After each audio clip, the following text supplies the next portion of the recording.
আমন্ত্রণ সংবাদ দুপুরের সাথে আছি শাহনাজ শারিয়ার এবং আমি ফারহানা লোপা। শুরুতেই জানিয়ে দিচ্ছি সংবাদ দুপুরের শিরোনাম।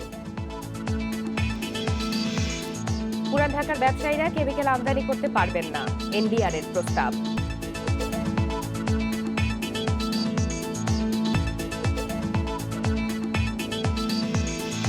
ডাকসু নির্বাচনে মনোনয়নপত্র জমা শেষ, চলছে যাচাই বাছাই, 2 মার্চের মধ্যে প্রত্যাহার।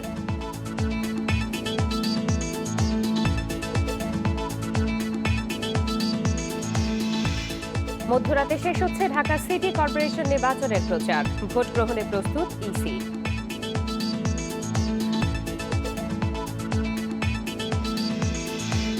এতক্ষণ শিরোনাম শুনছিলেন আপনারা, এবার জানাবো পুরো সংবাদ। পুরান ঢাকার ঠিকানায় ব্যবসায়ীদের কেমিক্যাল আমদানি বন্ধের প্রস্তাব দিয়েছে জাতীয় রাজস্ব বোর্ড এনবিআর। এ নিয়ে সরকারের সঙ্গে আলোচনা চলছে বলে জানিয়েছেন এনবিআর চেয়ারম্যান মোশাররফ হোসেন ভূঁইয়া। দুপুরে রাজধানীর সেগুনবাগিচায় রাজস্ব ভবনে ভ্যাট সম্মাননা অনুষ্ঠানে তিনি এসব কথা জানিয়েছেন। নিমতলী ট্র্যাজেডির পর পুরান ঢাকার কেমিক্যাল ও প্লাস্টিক কারখানা ঢাকার বাইরে সরিয়ে নেওয়ার উদ্যোগ নেয় শিল্প মন্ত্রণালয়, কিন্তু সে উদ্যোগ বাস্তবায়ন না হওয়ায় চকবাজার ট্র্যাজেডির শিকার পুরান ঢাকার মানুষ। তবে এবার আর কোনো ছাড় দিতে চায় না সরকার। রাসায়নিকের গুদাম সরাতে আলটিমেটাম দিয়েছে সিটি কর্পোরেশন ও শিল্প মন্ত্রণালয়। পুরান ঢাকা কেমিক্যাল মুক্ত করতে ব্যবসায়ীদের বাধ্য করতে হবে বলে মনে করেন এনবিআর চেয়ারম্যান। এজন্য আমদানি বন্ধের প্রস্তাব দেন তিনি। আমাদের প্রতি যদি নির্দেশনা থাকে এবং আমরা সেটা সরকারের সাথে আলোচনাও করছি যে পুরাতন ঢাকার ঠিকানায় এবং পুরাতন ঢাকায় উঠবে সেরকম কোনো কেমিক্যাল আমরা যদি না দেই তাহলে পরবর্তী পর্যায়ে ব্যবসায়ীরা বাধ্য হবে ঢাকার বাইরে যেতে। এনবিআর চেয়ারম্যান জানান, নির্বাচনের পর বেড়েছে রাজস্ব আদায়। জানুয়ারিতে রাজস্ব আয়ে প্রবৃদ্ধি হয়েছে প্রায় 11 ভাগ, আর এতে অর্থবছরের 7 মাসে রাজস্ব আয়ের প্রবৃদ্ধি দাঁড়িয়েছে প্রায় 7 ভাগে। এ ধারা অব্যাহত থাকবে বলেও মন্তব্য করেন তিনি। সরকারি ব্যয়ের পরিমাণও বাড়বে, কাজেই আমাদের এক সোর্স আহরণও বাড়বে। তাছাড়া আমাদের প্রচেষ্টা নির্ভর আমাদের অফিসাররা যেভাবে এগিয়ে যাচ্ছে, আমরা ব্যবসায়ীদের সহযোগিতা পেলে ভ্যাটের পরিমাণও বাড়বে, কাজেই আমাদের লক্ষ্যমাত্রায় কাছাকাছি অন্তত পৌঁছতে পারবো। এফবিসিসিআই নেতারা জানান, এখনও অনেক ব্যবসায়ী করের আওতার বাইরে। তাদের করের আওতায় আনতে সহযোগিতার প্রস্তাব দেন নেতারা। Ruhul Amin, independent news, Dhaka. চকবাজারের আগুনে দগ্ধ হয়ে ঢাকা মেডিকেলের বার্ন ইউনিটে ভর্তি 9 জনের মধ্যে 2 জন মারা গেছেন। সোমবার রাত 10টার দিকে মারা যান আনোয়ার হোসেন নামের এক ব্যক্তি। এরপর মধ্যরাতে মারা যান সোহাগ নামের আরও একজন। এ নিয়ে চকবাজারের আগুনে মৃতের সংখ্যা বেড়ে 69 হয়েছে। চিকিৎসকরা জানান, আনোয়ার হোসেনের শরীরের 60% পুড়ে গিয়েছিল। তিনি আইসিইউতে চিকিৎসাধীন ছিলেন। 60 বছর বয়সী আনোয়ার পেশায় রিকশা চালক ছিলেন, আর 25 বছর বয়সী সোহাগের শরীরের 60 ভাগ পুড়ে গিয়েছিল। তিনি একটি দোকানের কর্মচারী ছিলেন। চকবাজারের আগুনের ঘটনায় বার্ন ইউনিটে চিকিৎসাধীন বাকি 7 জনের অবস্থাও আশঙ্কাজনক বলে জানিয়েছেন চিকিৎসক। এছাড়া আরও 2 জন ঢাকা মেডিকেলে ভর্তি আছেন।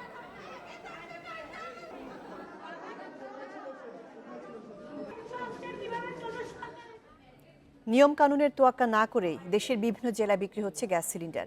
এগুলোর বেশিরভাগই মেয়াদ উত্তীর্ণ। যানবাহনে ব্যবহার হওয়া সিএনজি সিলিন্ডার পুনঃপরীক্ষার বিষয়ে সচেতন নয় চালক ও গাড়ির মালিকরা। ফলে বাড়ছে বিস্ফোরণের ঝুঁকি।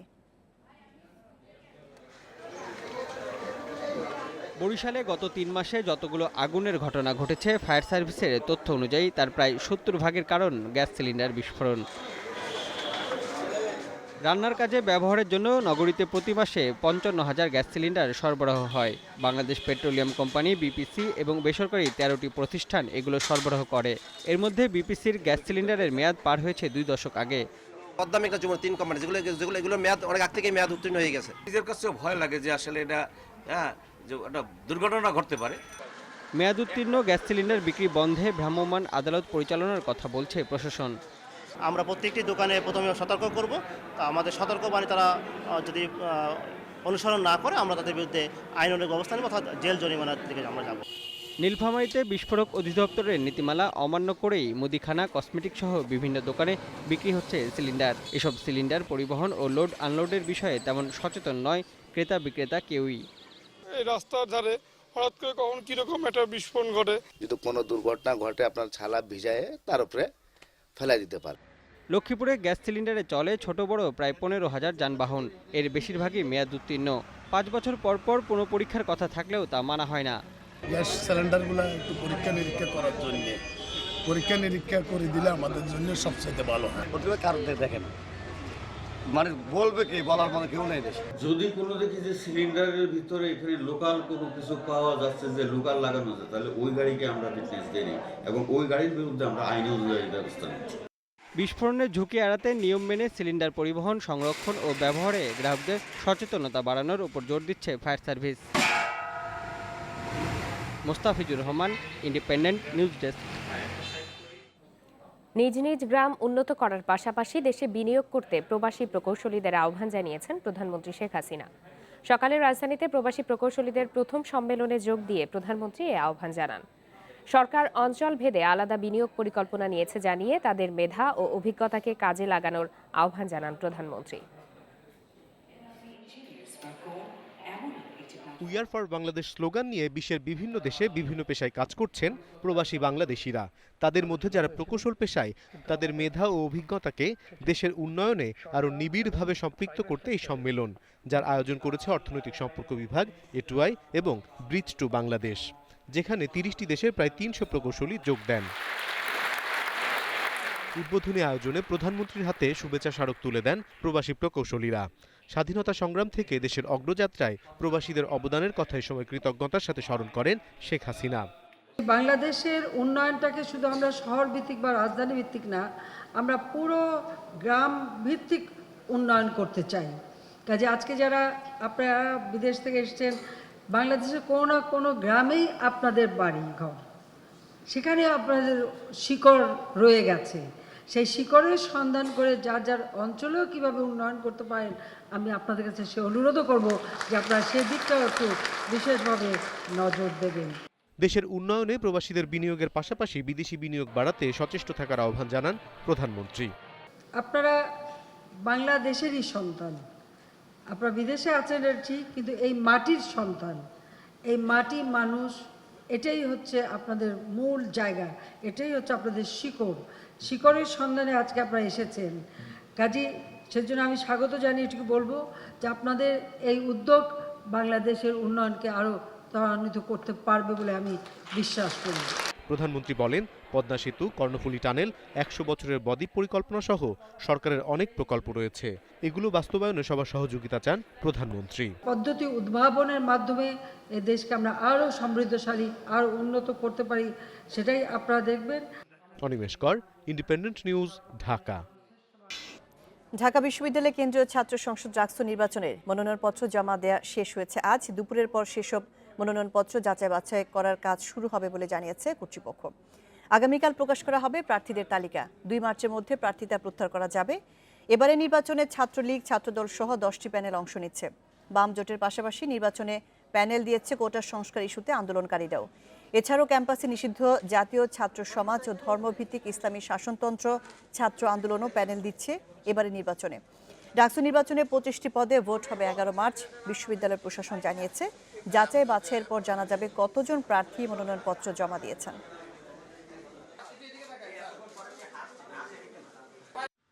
ইনশাল্লাহ আমরা কালকে থেকে প্রচারণায় নেমে যাব। আজকে আমাদের হলগুলোতে আমাদের সব প্যানেল সাজানো লেগেছে। তারপরে আবার সবাই এখন সেই মনোনয়ন পূরণ করে জমা দেওয়ার কাজে ব্যস্ত। আজকের পর থেকে আমরা কালকে থেকে আমাদের নির্বাচনী যে প্রচারণা আছে সেটা শুরু করব। আমাদের এখন অবধি কোনো দাবি পূরণ হয়নি, আমি বলতে পারি কোনো দাবি পূরণ হয়নি। শুধুমাত্র যতটুকু হয়েছে সেটা আমরা ক্যাম্পাসে আসতেছি, কিন্তু বেসিক জায়গা ঢাকা বিশ্ববিদ্যালয়ের বেসিক হচ্ছে হল পর্যায়ে। তো হলে আমরা সব অবস্থান এখনো পাইনি। এ নিয়ে আরো জানাতে ঢাকা বিশ্ববিদ্যালয় থেকে যোগ দিচ্ছেন সহকর্মী নূরে আলম। নূরে আলম, মনোনয়নপত্র জমা দেওয়া শেষ হয়েছে, ঠিক কতজন মনোনয়নপত্র জমা দিয়েছে জানতে পেরেছেন কিনা? আর ছাত্রলীগের স্বতন্ত্র একটি প্যানেল ঘোষণা হয়েছিল, তারা কি মনোনয়নপত্র জমা দিয়েছেন কিনা?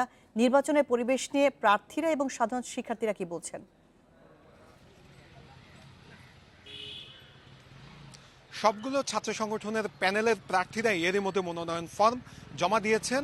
তবে কতজন প্রার্থী মনোনয়ন ফর্ম জমা দিয়েছেন সে বিষয়ে নির্দিষ্ট করে বিশ্ববিদ্যালয় প্রশাসন আমাদেরকে জানাতে পারেনি। আমরা কথা বলেছিলাম প্রশাসনের সাথে, তারা বলেছে যে আসলে তাদের কাছেও এখন পর্যন্ত সুনির্দিষ্ট তথ্য নেই। তারা এখন তথ্যগুলো সংগ্রহ করছে এবং এটি আগামীকাল বিকাল নাগাদ তারা প্রকাশ করতে পারবে বলে আমাদেরকে জানিয়েছেন। আর 28 তারিখ কোনো এই আগামীকাল প্রার্থী তালিকা টাঙিয়ে দেবে বিশ্ববিদ্যালয় প্রশাসন এবং 28 তারিখ কোনো প্রার্থীর বিরুদ্ধে যদি কারো কোনো অভিযোগ থাকে তাহলে সেটি বিশ্ববিদ্যালয় প্রশাসনের কাছে 28 তারিখের মধ্যেই জানাতে পারবে। আর ছাত্রলীগের যে সদ্য বিদায়ী কমিটির কয়েকজন নেতা গতকাল একটি প্যানেল ঘোষণা করেছিল, সেই প্যানেলের প্রার্থীরা আজকের মনোনয়ন ফর্ম নেয়নি এবং তারা আমাদেরকে জানিয়েছেন যে তাদের বর্তমান ছাত্রলীগের যে প্যানেল রয়েছে সেখানকার নেতাকর্মীদের সাথে এর মধ্যে সমঝোতা হয়ে গেছেন, তাই তারা সকলে একযোগে কাজ করবেন বলে আমাদেরকে জানিয়েছেন। আমরা কথা বলেছিলাম ছাত্রলীগের ভিপি প্রার্থীর সাথে, তিনি আমাদেরকে জানিয়েছেন যে নির্বাচনে জয়ের ব্যাপারে তারা শতভাগ আশাবাদী।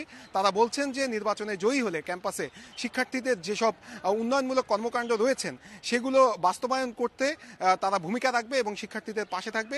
পড়াশোনার সুষ্ঠু পরিবেশ যাতে নিশ্চিত হয় সেদিকে তারা লক্ষ্য রাখবে। আমরা কথা বলেছিলাম ছাত্রদলের ভিপি প্রার্থীর সাথে, তারা বলছে যে ক্যাম্পাসে এখন পর্যন্ত নির্বাচনের পরিবেশ সুষ্ঠু রয়েছে, তবে ভোটের দিন পর্যন্ত এই পরিবেশ থাকবে কিনা সেটি নিয়ে আশঙ্কা প্রকাশ করছে তারা। একই সাথে বাম সংগঠনগুলোর সাথে আমি কথা বলেছিলাম, বাম সংগঠনগুলো একই ধরনের কথা বলছে। তারাও বলছে আন্দোলনের অংশ হিসেবে নির্বাচনে অংশ নিয়েছে, এখন পর্যন্ত তারা কোনো হুমকি ধামকির শিকার হয়নি এবং তাদেরকে কোথাও কোনো বাধা দেওয়া হচ্ছে না। তবে ভোট সুষ্ঠু হবে কিনা সেটি নিয়ে তারা আশঙ্কা প্রকাশ করছে। তারা বলছে যে যেহেতু ভোট কেন্দ্রগুলো হলে আছে, হলের বাইরে নেওয়ার তাদের দাবি ছিল, সেই দাবিটি পূরণ হয়নি, তাই তাদের এই আশঙ্কা থেকে যাচ্ছে। আমরা সার্বিক বিষয়ে বিশ্ববিদ্যালয় প্রশাসনের সাথে কথা বলেছিলাম। বিশ্ববিদ্যালয় প্রশাসন বলছেন কারো কোনো আশঙ্কার কোনো প্রয়োজন নেই, নির্বাচন একদমই সুষ্ঠু হবে এবং সুষ্ঠু করার জন্য যা যা ব্যবস্থা নেওয়ার দরকার তার সবটুকুই নেওয়া হয়েছে এবং নির্বাচনে কারচুপির কোনো প্রকার কোনো সুযোগ থাকবে না বলে বিশ্ববিদ্যালয় প্রশাসন আমাদেরকে নিশ্চিত করেছেন। এই ছিল আমার কাছে সবশেষ তথ্য। ঢাকা বিশ্ববিদ্যালয় থেকে বলছিলেন নূরে আলম।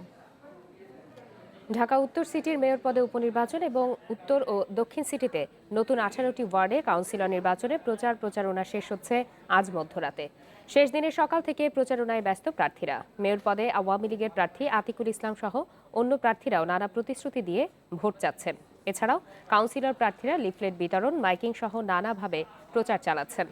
নির্বাচন উপলক্ষে আজ মধ্যরাত 12টা থেকে শুক্রবার ভোর 6টা পর্যন্ত ঢাকা উত্তর সিটিতে মোটরসাইকেল চলাচল বন্ধ রাখতে নির্দেশ দিয়েছে নির্বাচন কমিশন। এছাড়াও বুধবার মধ্যরাত থেকে বৃহস্পতিবার মধ্যরাত পর্যন্ত বন্ধ থাকবে বাস, ট্রাক, টেম্পো সহ 10 ধরনের যানবাহন।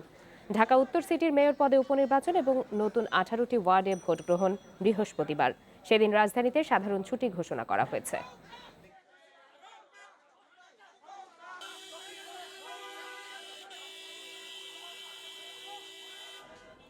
উপজেলা নির্বাচন সুষ্ঠু করতে কঠোর হয়ে দায়িত্ব পালনের কর্মকর্তাদের নির্দেশ দিয়েছেন প্রধান নির্বাচন commissioner K M Nurul Huda. উপজেলা পরিষদ নির্বাচনে চতুর্থ ধাপে দায়িত্বপ্রাপ্ত রিটার্নিং ও সহকারী রিটার্নিং কর্মকর্তাদের ব্রিফিং অনুষ্ঠানে তিনি কথা বলেন। সিসি বলেন, সুষ্ঠু নির্বাচনের স্বার্থে আইনের সর্বোচ্চ প্রয়োগ করতে হবে। সকল প্রার্থীর জন্য সম অধিকার নিশ্চিত করতেও নির্দেশ দিয়েছেন তিনি। জাতীয় নির্বাচনে নিয়োজিত প্রিজাইডিং কর্মকর্তারা জাতীয় উপজেলা পরিষদ নির্বাচনে দায়িত্ব পালন না করেন সেটি নিশ্চিতের নির্দেশ দিয়েছেন সিইসি। যেভাবে একাদশ জাতীয় সংসদ নির্বাচনের মধ্যে দেশের বিভিন্ন দূর দূরান্ত থেকে আমরা গা সারা অবস্থায়, ঢিলা ঢালা অবস্থায়, যেন তেন অবস্থায় হলো কি হলো না সেই মনোভাব নিয়ে নির্বাচন পরিচালনা করবেন না। দয়া করে কঠোর অবস্থানে থেকে আপনাদের হাতে সম্পূর্ণ আইনগত ক্ষমতা আপনাদের হাতে অর্পিত আছে, সে প্রয়োগ করে আপনারা অনেক কিছু করতে পারেন। খালেদা জিয়া চিকিৎসা পাচ্ছেন না বলে অভিযোগ করেছেন বিএনপি মহাসচিব মির্জা ফখরুল ইসলাম আলমগীর। ষড়যন্ত্রের অংশ হিসাবে সরকার তাকে চিকিৎসা না দিয়ে মৃত্যুর দিকে ঠেলে দিচ্ছে বলেও দাবি করেন তিনি। সকালে নয়াপল্টনে দলের কেন্দ্রীয় কার্যালয়ে এক সংবাদ সম্মেলনে এসব অভিযোগ করেন মির্জা ফখরুল। গত 3.5 মাসের উপর সময়ও তার কোনো রকম রক্ত পরীক্ষা করা হয়নি, তার ব্লাড সুগার পরীক্ষা করা হয়নি, তার কোনো এক্সরে করা হয়নি এবং তার ব্লাড প্রেশার মাপা হয়নি, অর্থাৎ তার কোনো চিকিৎসা দেওয়া হয়নি। চক্রান্তটি হচ্ছে যে তাকে অকালে এইভাবে তাকে মৃত্যুর দিকে ঠেলে দেওয়া চিকিৎসা না করে। স্বাধীনতা বিরোধী দল জামাত যে নামেই আসুক না কেন, মানবতা বিরোধী অপরাধে জড়িত থাকলে তার বিচার হবে বলে জানিয়েছেন আইনমন্ত্রী আনিসুল হক। সকালে সচিবালয়ে তিনি কথা জানিয়েছেন। এ সময় জুডিশিয়াল সার্ভিস কমিশনের পাবলিক প্রসিকিউটর নিয়োগ প্রসঙ্গে আইনমন্ত্রী বলেন, সরকারের এই মেয়াদে 30 ভাগ প্রসিকিউটর পিএসসির অধীনে নিয়োগ দেওয়া হবে। যুদ্ধ অপরাধের জন্য 1971 সালে আমাদের মুক্তিযুদ্ধের চলাকালীন সময় তারা মানবতা বিরোধী যে অপরাধ করেছেন তাদেরকে সেই অপরাধের জন্য বিচার করা। রোববার বাংলাদেশ বিমানের উড়োজাহাজ ছিনতাই চেষ্টার ঘটনা মামলা হলেও এখনও জট খোলেনি অনেক প্রশ্নের। মামলায় শুধু নিহত ছিনতাইকারী পলাশ আহমেদ নয়, আসামি করা হয়েছে তার সহযোগী অজ্ঞাতনামাদেরও। তবে এই সহযোগী কারা তার উল্লেখ নেই মামলার এজাহারে। এছাড়া এজাহারে উল্লেখ করা বিভিন্ন তথ্য নিয়েও দেখা দিয়েছে নানা প্রশ্ন। একটা পিস্তল এবং আর অন্য কিছুই এখন পর্যন্ত আমরা পাইনি। রোববার রাতে কমান্ডো অভিযান শেষ হবার পর নিহত পলাশের কাছে শুধু পিস্তল থাকার কথা বলেছিলেন অপারেশন তদারকির দায়িত্বে থাকা ঊর্ধ্বতন কর্মকর্তারা। কিন্তু একদিন পরই সিভিল এভিয়েশনের করা মামলার এজাহারে পিস্তল নয়, বোমা সদৃশ্য বস্তু এবং অস্ত্রের কথা উল্লেখ করা হয়। নিরাপত্তা বিরোধী অপরাধ দমন আইনে যে আসামি ওই ঘটনায় মারা যায়, পলাশ আহমেদ সহ অজ্ঞাতনামা আসামিদের বিরুদ্ধে মামলা রুজু করি। এজাহারে উল্লেখ করার সময় হিসাব করে দেখা যায় ঢাকা থেকে উড্ডয়ন এবং চট্টগ্রামে অবতরণে উড়োজাহাজের সময় লেগেছে 28 মিনিট। বিমান উড্ডয়নের 15 মিনিট পরই অজ্ঞাতনামা দুষ্কৃতিকারী বোমা সদৃশ্য বস্তু ও অস্ত্র নিয়ে বিমান ছিনতাইয়ের চেষ্টা করেছে মর্মে এয়ার ট্রাফিক কন্ট্রোল ও বিমানের পাইলটের কথোপকথনের উদ্ধৃতি দেওয়া হয় এজাহারে। কিন্তু অবতরণের আগেই বিমানবন্দরে নিজস্ব নিরাপত্তা কর্মীরা রানওয়ে ও অ্যাপ্রনে সতর্ক অবস্থান নেয়। পরবর্তীতে তারা বিমানের জরুরি নামার পথ দিয়ে বিমানের ডানায় অবস্থান নেয়া যাত্রী ক্রুদের সিঁড়ি লাগিয়ে নামিয়ে আনে। এজাহারে আরও আছে ছিনতাইকারী তার সঙ্গে থাকা দুটি পটকা জাতীয় বস্তুর বিস্ফোরণ ঘটায় বিমান আকাশে থাকা অবস্থায়। কিন্তু ছিনতাইকারীকে হত্যার পর দেয়া ব্রিফিংয়ে এই বিস্ফোরণের কোনো উল্লেখ ছিল না। ঘটনার 27 ঘন্টা পর মামলা হয়, কিন্তু 36 ঘন্টা পরও কোনো আলামত জমা হয়নি পুলিশের কাছে। আলামতগুলো পেয়েছেন সেগুলো র্যাব 7 এবং যে সেনাবাহিনীর যেটা কমান্ডো ছিল যারা অপারেশনটা পরিচালনা করেছেন তাদের কাছে আছে। পতেঙ্গা থানায় হওয়া মামলাটি তদন্ত করবে চট্টগ্রামের কাউন্টার টেরোরিজম ইউনিট, জানিয়েছে পুলিশ। অনুপম শীল, ইন্ডিপেন্ডেন্ট নিউজ, চট্টগ্রাম। চট্টগ্রামের শাহ আমানত আন্তর্জাতিক বিমানবন্দরে উড়োজাহাজ ছিনতাইয়ের চেষ্টার সময় কমান্ডো অপারেশনে নিহত পলাশ উর্ফে মাহাবি জাহানের দাফন সম্পন্ন হয়েছে। সকাল 9টায় তার গ্রামের বাড়ি নারায়ণগঞ্জের সোনারগাঁওয়ের পিরিচপুরে পারিবারিক কবরস্থানে তাকে দাফন করা হয়। সোনারগাঁ থানার ওসি মনিরুজ্জামান জানিয়েছেন, ময়না তদন্ত শেষে নিহতের বাবা পিয়ার জাহান গতরাতে পলাশের মরদেহ শনাক্ত করে নারায়ণগঞ্জে নিয়ে আসেন। সকালে জানাজা শেষে পারিবারিক কবরস্থানে তাকে দাফন করা হয়। এর আগে রোববার রাতে গণমাধ্যমে পলাশের ছবি দেখে প্রাথমিকভাবে পিয়ার জাহান সর্দার ছেলের মরদেহ শনাক্ত করেন।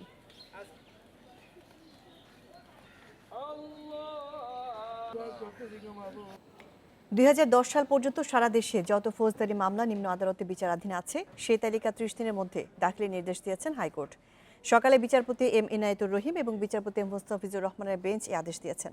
একই সঙ্গে আগামী 6 মাসের মধ্যে এসব মামলার বিচার শেষ করে হাইকোর্টে প্রতিবেদন দিতে বলা হয়েছে। 2007 সালে কিশোরগঞ্জে করা এক ফৌজদারি মামলার শুনানিতে আদালত এই নির্দেশ দিয়েছেন। মামলায় আসামির শরীফুল ইসলামের বিরুদ্ধে একজন সাক্ষীও হাজির না করায় ক্ষোভ জানিয়ে আদালত বলেন, কোনো মামলায় বিচার পেতে দেরি হলে দেশে বিচারহীনতার সংস্কৃতি তৈরি হয়। সাধারণ মানুষের বিচার পাওয়ার অধিকার নিশ্চিত করতে হলে নির্দিষ্ট সময়ে মামলার বিচার শেষ করার প্রতি গুরুত্ব আরোপ করেছেন আদালত।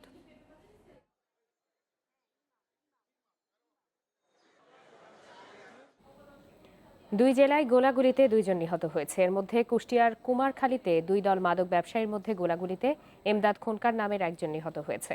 পুলিশের দাবি, নিহত এমদাদ মাদক ব্যবসায়ী। সোমবার রাত 3:30টার দিকে উপজেলার আদাবাড়িয়া এলাকায় এই ঘটনা ঘটে। পুলিশ জানায়, চেচুয়ার বিলে 2 দল মাদক ব্যবসায়ীর মধ্যে গোলাগুলির খবর পেয়ে পুলিশ ঘটনাস্থলে গেলে পালিয়ে যায় মাদক ব্যবসায়ীরা।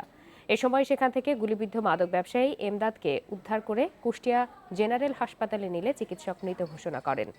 নিহত এমদাদের বিরুদ্ধে কয়েকটি মাদকের মামলা রয়েছে বলে দাবি পুলিশের। এদিকে বরিশালের কাজিরহাটে পুলিশের সঙ্গে গোলাগুলিতে মামুন নামে একজন নিহত হয়েছে। পুলিশের দাবি, তার বিরুদ্ধে ডাকাতি ও ধর্ষণ সহ বিভিন্ন থানায় 20টি মামলা রয়েছে। তার কাছ থেকে একটি পিস্তল ও ধারালো অস্ত্র উদ্ধার করা হয়েছে।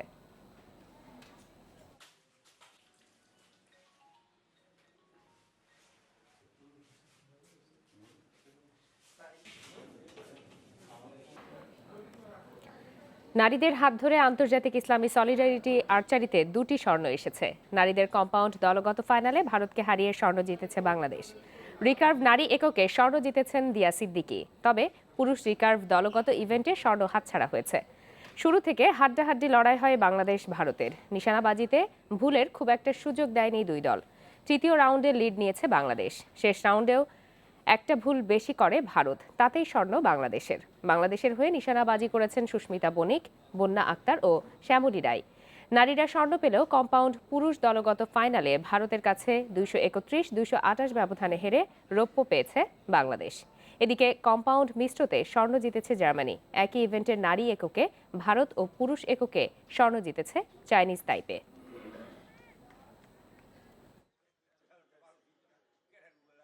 সকালের শুরুতেই যে আমাদের কাছে অনেক বড় চ্যালেঞ্জের ছিল, আর তারপরও আমাকে নিয়ে একটু ভরসাও কম ছিল, কারণ আমি একদমই নতুন। তারপরও কম্পাউন্ডে ফার্স্ট টাইম গোল্ড মেডেল খেলতেছি ইন্টারন্যাশনাল টুর্নামেন্ট, আমার কাছে অনেকটা টাফ ছিল। তারপরও এখন অনেকটা ভালো লাগতেছে যে দেশকে কিছু দিতে পারছি, আমার টিমকে কিছু দিতে পারছি। এ বিষয়ে আরো জানাতে টঙ্গীর আহসানুল্লাহ মাস্টার স্টেডিয়াম থেকে আমাদের সাথে যোগ দিয়েছেন সহকর্মী আমিরুল লতিফ। আমির, 2 স্বর্ণ পেয়েছে বাংলাদেশ, তবে 2 ইভেন্টের স্বর্ণ হাতছাড়াও হয়েছে। তো যেই 2 ইভেন্টে হাতছাড়া হয়েছে এর পেছনে কি কারণ রয়েছে? আবহাওয়ার জন্য কি পারফরমেন্সে কোনো ধরনের প্রভাব পড়েছে কিনা? হ্যাঁ, অবশ্যই আবহাওয়ার জন্য তো কিছুটা প্রভাব পড়েছেই। আজকে মেঘলা আবহাওয়া, আইসাইট যতখানি রৌদ্রোজ্জ্বল আবহাওয়া যতখানি আসলে পরিষ্কার থাকে, একটু কম থাকে। তার মধ্যে আজকে কিন্তু বাতাস প্রচুর আছে। তো যেহেতু তীরের খেলা, ছোড়ার পরে বাতাসে কিছুটা এদিক ওদিক লক্ষ্য ভেদের জন্য কিছুটা এদিক ওদিক হয়ে যায়। আমি এখন সরাসরি চলে যাচ্ছি, ছেলেদের শেষ ইভেন্ট চলছে, রিকার্ভ ফাইনাল ইভেন্ট ছেলেদের এককের। সেখানে লড়ছেন রুমান সানা এবং থাইল্যান্ডের ডেচাল। তো এখনো পর্যন্ত 2টি স্বর্ণ আছে বাংলাদেশের। এটি যদি জিততে পারে তাহলে 3টি স্বর্ণ হবে। আপনাকে এই ভাগে জানিয়ে রাখি, ভারত কিন্তু ইতিমধ্যেই 4টি স্বর্ণ জিতে তাদের চ্যাম্পিয়নশিপে নামটি লিখিয়ে নিয়েছে। বাংলাদেশ এটিতে স্বর্ণ জিতলেও আসলে চ্যাম্পিয়ন হওয়ার সুযোগটি থাকছে না। সেক্ষেত্রে এর আগের 2 আসরে আইএসএসএফ আর্চারি ওয়ার্ল্ড চ্যাম্পিয়নশিপের 2 আসরে বাংলাদেশের যে শ্রেষ্ঠত্ব ছিল সেটি এবার ভারতের কাছে খুইয়েছে, এটা আমরা বলতেই পারি। এবং ভারত কিন্তু তাদের জুনিয়র টিম নিয়ে এসেছে, তাদের সিনিয়র যে টিমটি ছিল সেটি এবার আসেনি। তারা, আমরা যতদূর জানতে পেরেছি, তারা জুনে ওয়ার্ল্ড চ্যাম্পিয়নশিপ আছে নেদারল্যান্ডসে, সেখানকার জন্য আলাদাভাবে প্রস্তুতি নিচ্ছে। সেজন্য তাদের সিনিয়র টিমটি আসেনি, জুনিয়র টিম নিয়ে এসেছে এবং জুনিয়র টিম নিয়ে এসেই কিন্তু তারা বাজিমাত করেছে বাংলাদেশের অ্যাগেনস্টে। তারা কিন্তু খুব ভালো করেছে। আর আমরা এর মধ্যে কথা বলেছি যে বিশেষ করে ছেলেদের কম্পাউন্ডে গতবার স্বর্ণ ছিল, সেটি হারিয়েছে। আসলে ম্যাচের একদম নির্দিষ্ট সময়ে টেম্পারমেন্ট কিছুটা হারিয়ে ফেলেছিল, এই কারণে তারা জিততে পারেনি। এবং ছেলেদের রিকার্ভের ক্ষেত্রেও একই সমস্যা হয়েছে।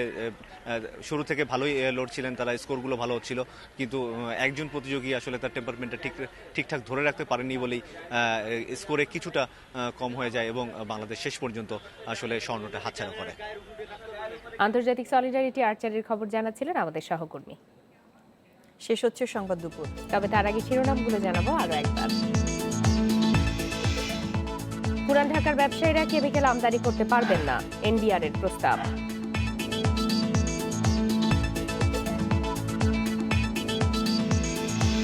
ডাকসু নির্বাচনে মনোনয়নপত্র জমা শেষ, চলছে যাচাই বাছাই, 2 মার্চের মধ্যে প্রত্যাহার।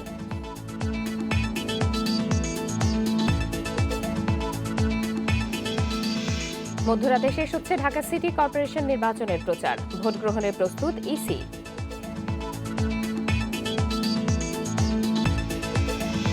আর এই ছিল আজকের সংবাদ দুপুরে। আমন্ত্রণ পরের আয়োজনে।